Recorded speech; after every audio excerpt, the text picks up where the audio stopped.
In the end, the verdict was as such, that no real crime had been committed, none that they could prove at any rate, and that they would not send anyone out to the old house on duty. However, it was also decided that any who should choose to had free rein to investigate the house and its allotted murders as they pleased, in their own time.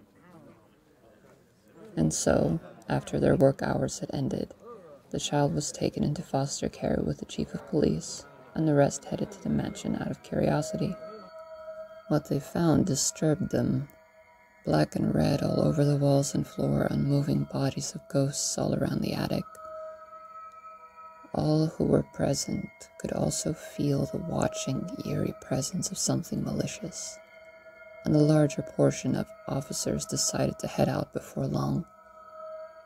Not many decided to stay on the case, but those who did were firm in their decision.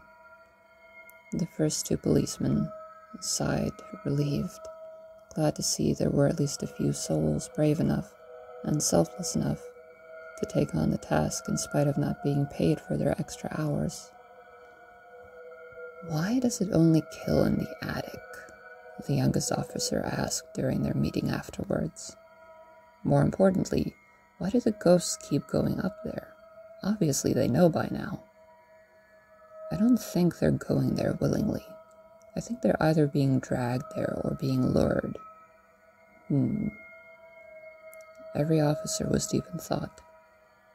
"There is one more thing. I need you all to listen carefully, all right?"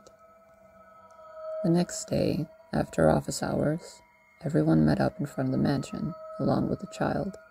"Lead the way, kid," the youngest officer said. Everyone followed, one by one, into the attic yet again. The same bloodbath awaited them, with new bodies added since the previous day. "Is it here?" The child raised a finger to speak, but was interrupted by a violent blow.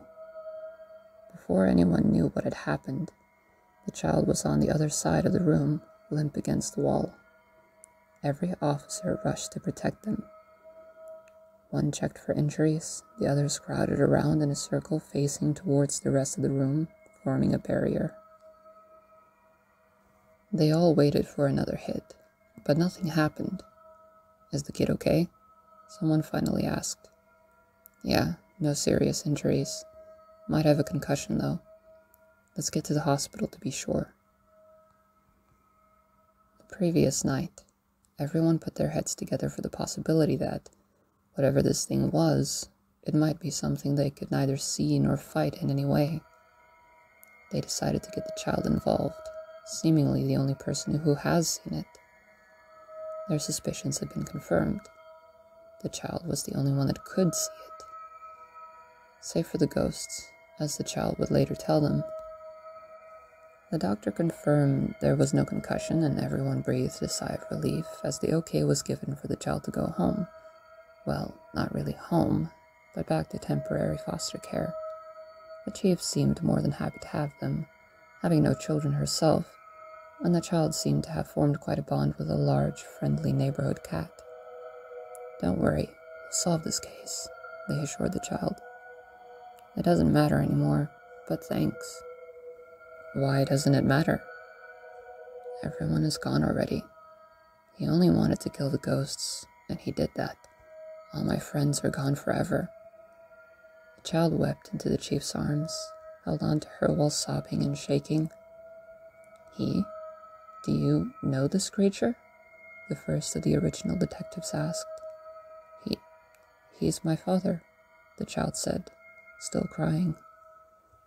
Thank you for listening and watching. All links and references are in the description below.